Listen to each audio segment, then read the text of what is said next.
नमस्कार मित्रों, आज हम आपके लिए एक नया वीडियो तैयार कर रहे हैं और हम पहले पढ़ चुके हैं राजस्थान के भौतिक प्रदेशों के बारे में। तो उसी के बारे में हम फिर से चर्चा करेंगे, उसको आगे बढ़ाएंगे। पहले हमने राजस्थान के 4 भौतिक प्रदेशों में बांटा था, जिसके पहला भाग था थार का मरुस्थल। पहले भाग का नाम हमने लिखा था थार का मरुस्थल और दूसरे भाग का नाम लिखा था अपन ने अरावली पर्वतीय प्रदेश।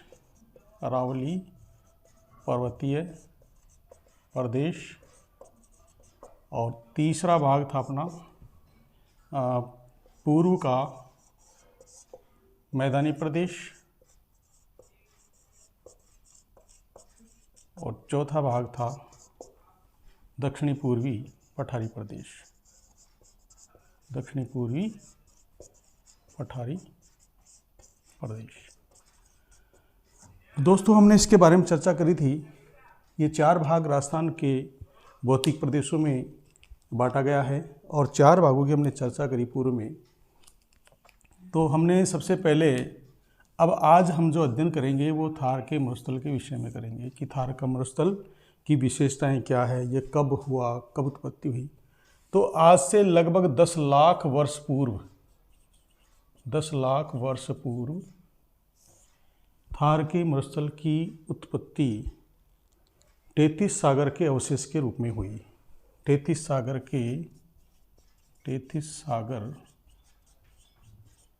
के अवशेष के रूप में हुई। तो इस विषय में हम चर्चा करेंगे कि 10 लाख वर्ष पूर्व 33 सागर की उत्पत्ति किस प्रकार से हुई, 33 सागर कहाँ चला गया, किस प्रकार से उसका समापन हुआ। इस समय समस्त चर्चाओं में हम समस्त विषय में चर्चा करेंगे, लेकिन इसके लिए ज़रूरी है कि पहले हम इसकी उत्पत्ति को समझ लें। टॉपिक है वो रहेगा थार का मरुस्थल। थार का मरुस्थल, ये हमारा टॉपिक रहेगा, थार का मरुस्थल। तो आपने देखा होगा कि हमारे भारत का नक्शा क्यों इस तरह का है, जैसा कि मैं कोशिश कर रहा हूँ। एक्चुअल में एक ये अस्थायी तरीके से है, फिर इसके पास में लगा हुआ पाकिस्तान है, फिर यहाँ अफ़गानिस्तान है और इधर से आगे चलते रहते हैं तो ये अरब प्रदेश आ जाता है। ये अरब क्षेत्र आ जाता है। इस अरब क्षेत्र के यहाँ तक हमारा जो थार का मरुस्थल है वो यहाँ से फैला हुआ है, इस तरह से ये सब फैला हुआ है। भारत के 4 राज्यों में फैला हुआ है। भारत के 4 राज्यों में। भारत के 4 राज्य कौन कौन से हैं? सबसे ज़्यादा सर्वाधिक जो है वो राजस्थान में है। सर्वाधिक रेगिस्तान कहाँ है? राजस्थान में। तो एक तो राज्य हो गया राजस्थान। उससे पहले दूसरा है गुजरात है। गुजरात में भी ये फैला हुआ मरुस्थल। तीसरा राज्य है पंजाब है और चौथा राज्य है हरियाणा। इन 4 राज्यों में, भारत के 4 राज्यों में थार का मरुस्थल फैला हुआ है। तो इन सभी के बारे में हम चर्चा करेंगे, किस राज्य में कितना प्रतिशत है। ये राजस्थान में लगभग समस्त मरुस्थल का, पूरे भारत में जितना मरुस्थल फैला हुआ उसका 58.68% जो है फैला हुआ है। जबकि राजस्थान के क्षेत्रफल का मैंने आपको बताया था 61.11%। राजस्थान के समस्त क्षेत्रफल का 61.11% है, जबकि पूरे भारत में फैले हुए रेगिस्तान के क्षेत्रफल का 58.68% है।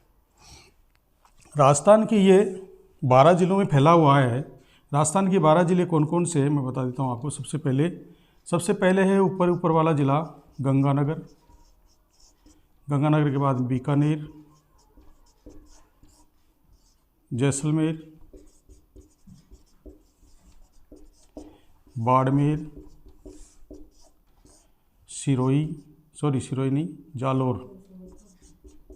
जालोर, पाली, नागौर, जोधपुर, चूरू, हनुमानगढ़, सीकर और झुंझुनू। ये 12 ज़िले हैं जिनके अंदर राजस्थान में रेगिस्तान फैला है, मरुस्थलीय प्रदेश फैला हुआ है। तो सर्वाधिक किस ज़िले में है? सर्वाधिक है राजस्थान के जैसलमेर ज़िले में सर्वाधिक मरुस्थल फैला हुआ है। और सबसे कम है झुंझुनू ज़िले में, सबसे कम झुंझुनू में है, जबकि सर्वाधिक जैसलमेर में है। इसके साथ ही सबसे कम अगर पूरे भारत की बात करें तो सबसे कम है पंजाब के अंदर, सबसे कम पंजाब में रेगिस्तान फैला है, जबकि सर्वाधिक राजस्थान में फैला हुआ है।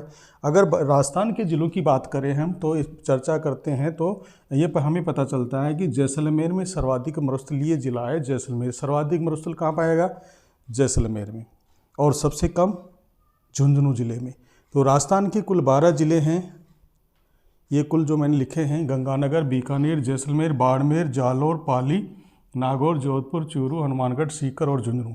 इन सभी ज़िलों में रेगिस्तान का कुछ न कुछ भाग फैला हुआ है और सर्वाधिक है जो जैसलमेर में और न्यूनतम है जो झुंझुनू ज़िले में है। तो ये इसकी उत्पत्ति किस तरह से हुई? यहाँ पर यह अरब सागर है, भारत में ये अरब सागर है भारत के नीचे, और ये है बंगाल की खाड़ी, बंगाल की खाड़ी है। और इसके नीचे जो है वो हिंद महासागर, ये वाला जो क्षेत्र है वो हिंद महासागर है, इंडियन ओशियन है, हिंद महासागर। तो ये जलीय क्षेत्र है। तो यहाँ तक जल भरा हुआ है अरब सागर में। यहाँ कच्छ का रण है, कच्छ की खाड़ी है, ये खाड़ियाँ हैं तो गुजरात के पास में। तो यहाँ तक समुद्री क्षेत्र है। तो ये सारा ये पहले समुद्री था, यहाँ तक ये समुद्र था पूरा। और जैसे जैसे ये जल का स्तर घटता गया और मरुस्थल इसके नीचे का निकलता गया। कुछ नदियाँ यहाँ आकर के ऊपरी भाग से हिमालय पर्वत से इधर आती थी, वो नदी आकर के यहाँ गिरती थी, तो वो उनकी जो तलछट है वो यहाँ पर जमी हुई है और ये धीरे धीरे हटता गया और रेगिस्तानी क्षेत्र ये बनता गया। अब हम ये भी समझेंगे कि इसे में विश्व के संदर्भ में देखें तो पूरे विश्व में ये क्षेत्रफल की दृष्टि से इसका 70वां स्थान है। और अगर हम जनसंख्या और जैव विविधता की दृष्टि से देखें, जनसंख्या और जैव विविधता की दृष्टि से हम देखें तो इसका पहला स्थान है। कि यानी कहने का मतलब यह है कि यहाँ इस रेगिस्तान में सबसे ज़्यादा जनसंख्या निवास करती है अन्य रेगिस्तानों की तुलना में। तो क्षेत्रफल की दृष्टि से इसका स्थान है 17वां, जबकि जैव विविधता की दृष्टि से इसका स्थान है पहला, और उपोष्णता की दृष्टि से इसका स्थान है 9वां। उपोष्णता की दृष्टि से इसका स्थान है 9वां। थार के मरुस्थल को धनी मरुस्थल कहा गया है। धनी मरुस्थल कहा गया है, क्यों कहा गया है? क्योंकि यहाँ पर परंपरागत और गैर परंपरागत संसाधन उपलब्ध हैं। तो परंपरागत संसाधन कौन कौन से हैं? जैसे पेट्रोलियम है, गैस है, प्राकृतिक गैस है, कोयला है, ये सब यहाँ मिलते हैं। और गैर परंपरागत में होगा गैर परंपरागत में आता है जैसे सौर ऊर्जा है, पवन ऊर्जा है और बायोमास है, गैस, ये सब यहाँ उपलब्ध है। तो यहाँ ये इसको धनी मरुस्थल इसलिए गैर परंपरागत साधन उपलब्ध हैं। परंपरागत साधनों में पेट्रोलियम, प्राकृतिक गैस, कोयला, और गैर परंपरागत साधनों में सौर ऊर्जा, पवन ऊर्जा और बायोमास गैस आदि उपलब्ध है। तो हम ये भारतीय मानसून को आकर्षित करता है, क्योंकि तो हम चर्चा करें मरुस्थल की उत्पत्ति के बारे में। तो उत्पत्ति कैसे हुई, उत्पत्ति मरुस्थल की कैसे हुई, इसके बारे में हम चर्चा कर रहे थे। तो ये हमारी पृथ्वी है और यहाँ ये हमारा भूभाग है। तो ये जो देख रहे हैं ये सारा जलीय भाग है, ये सारा जलीय भाग है, ये वाला जो भी है ये जलीय भाग है, और ये वाला स्थलमंडल है, ये वाला स्थलमंडल है, ये जलीय भाग है। तो स्थलमंडल इसको स्थलमंडल को, जलमंडल को तो बोलते हैं पैथालासा। पैथालासा, पैथालासा मतलब जलमंडल। और पेंजिया, पेंजिया होता है स्थलमंडल।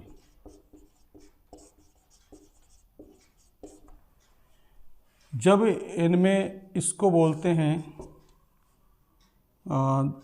दक्षिणी भाग है, ये उत्तरी भाग है। अब उत्तरी भाग में अंगारा लैंड, अंगारा लैंड, और दक्षिणी भाग को बोलते हैं अंगारा लैंड, दक्षिणी भाग को हम बोलते हैं गोंडवाना लैंड, गोंडवाना लैंड। तो जब ये प्लेटें आपस में टकराई और इससे इन भागों का विखंडन हुआ तो ये चारों तरफ पूरी तरफ फैल गए, और फैलने के बाद में ये दो भाग थे जो अंगारा लैंड और गोंडवाना लैंड, ये विखंडित हो गए।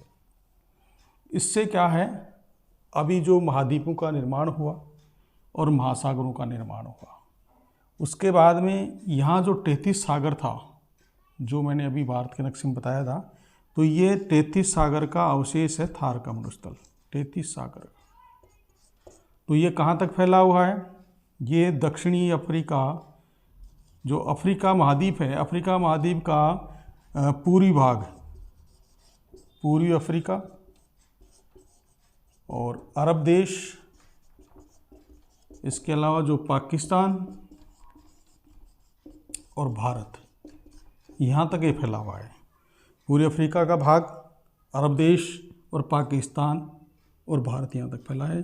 भारत में से थार का मरुस्थल बोलते हैं, थार का मरुस्थल बोलते हैं। अफ्रीका महाद्वीप में इसको सहारा, सहारा का रेगिस्तान कहते हैं। अरब देश में इसको कबीर कहते हैं। पाकिस्तान में इसको चेलिस्तान कहते हैं, और भारत में इसको थार का मरुस्थल कहते हैं, थार का मरुस्थल। तो ये अलग अलग क्षेत्र में इसके अलग अलग नाम हैं, और यहाँ पर अलग अलग प्रकार का वातावरण पाया जाता है। क्षेत्र की अलग अलग विशेषता है, इस आधार पर रेगिस्तान 33 सागर का अवशेष, 33 सागर का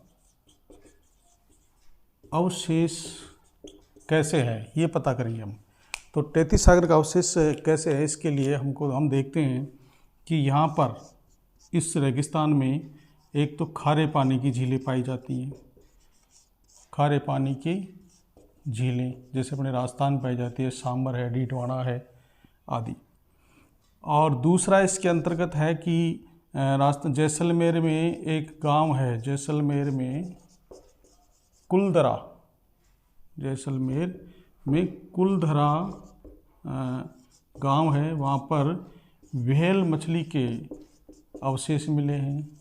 तो आप ये सोच सकते हैं कि व्हेल मछली तो समुद्री जीव है और समुद्र में पाया जाएगा, लेकिन पृथ्वी के अंदर हुई उथल पुथल की वजह से ये जो 33 सागर था वो नीचे की ओर खिसकता गया और ये मरुस्थल हो गया। तो मरुस्थल में जो भी जीव रह गए वो वहाँ दब गए या मर गए। तो ऐसी स्थिति में जब व्हेल मछली का अवशेष मिला, इससे स्पष्ट होता है कि ये किसी समय में महासागर सागर रहा होगा, क्योंकि व्हेल मछली है जो छोटे क्षेत्र में तो रह नहीं सकती, बड़े क्षेत्र का जलीय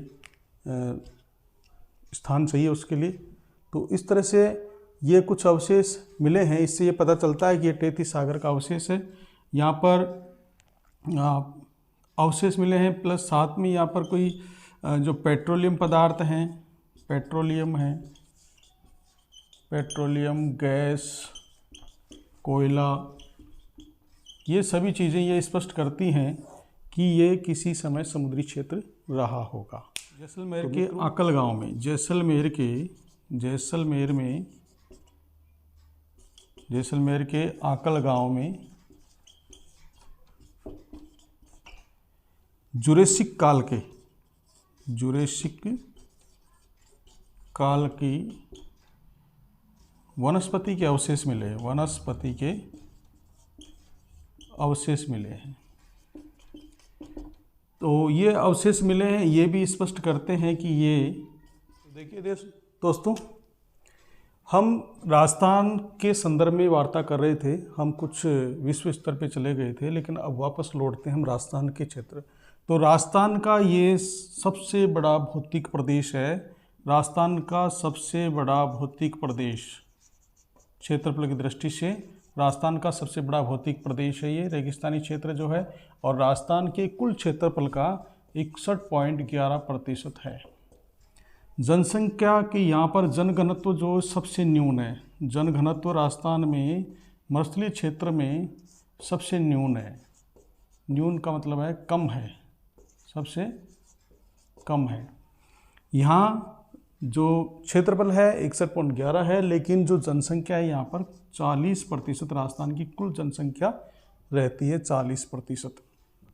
जीवाश्म खनिज, ट्रसरी जीवाश्म खनिज यहाँ पर बहुतायत में पाए गए हैं। जैसे हम चलते हैं जीवाश्म खनिज जैसलमेर में, जैसलमेर का जो सागर बेसिन है वहाँ पर प्राकृतिक गैस, बाड़मेर का सांचौर बेसिन में पेट्रोलियम पदार्थ, और बीकानेर नागौर बेसिन के अंदर पलाना में जो बीकानेर में है, कपूरडी जालिपा बाड़मेर में यहाँ पर लिग्नाइट कोयला पाया जाता है और प्राकृतिक गैसें पाई जाती हैं। तो यहाँ पर कहने का मतलब है कि जीवाश्म खनिज भी यहाँ पर पाए जाते हैं इससे। और अवसादी चट्टानें, ट्रेसरी काल की अवसादी चट्टानें यहाँ जो पाई जाती हैं जो परतदार होती हैं, ये चट्टानें परतदार होती हैं। और इस क्षेत्र में सिंचाई के साधन हैं जो नहरों के रूप में काम में लेते हैं, ज़्यादातर यहाँ पर नहरों के द्वारा सिंचाई होती है। साथ ही यहाँ की जो प्रमुख नदी है मरुस्थल की वो लूणी नदी है, लूणी नदी। और वनस्पति यहाँ पर मरुद्भिद प्रकार की वनस्पति पाई जाती है। मरुद्भिद वह कहते हैं कि जो रेगिस्तान में पाई जाने वाली वनस्पति को मरुद्भिद वनस्पति कहते हैं, जिसके अंदर नागफणी यानी कैक्टस और खजूर, आक और मरुस्थलीय घास यहाँ पर पाई जाती है। जैसे जैसलमेर में सेवण घास पाई जाती है, सेवण घास के मैदान पाए जाते हैं। इस तरह से कैक्टस गार्डन जो बना हुआ है वो है कुलधरा जैसलमेर के अंदर बना हुआ है। तो ये सब चीज़ें राजस्थान के मरुस्थल की विशेषताएं हैं। तो दोस्तों आज हमने थार के मरुस्थल की कुछ विशेषताओं के बारे में जानकारी प्राप्त करी है। आगे आने वाले वीडियो में हम इसके आगे की और भी बातें आपको बताएंगे, जो इसकी विशेषताएं हैं, इसके क्षेत्र को क्या कहते हैं, लोकल क्षेत्र में इसे क्या कहते हैं, और इसकी अन्य विशेषताएं क्या हैं, इस बारे में हम चर्चा करेंगे। तो आज हमारा ये प्रयास आपको अच्छा लगे तो हमारे चैनल को सब्सक्राइब कीजिए, लाइक कीजिए, शेयर कीजिए। धन्यवाद। जय हिंद, जय भारत।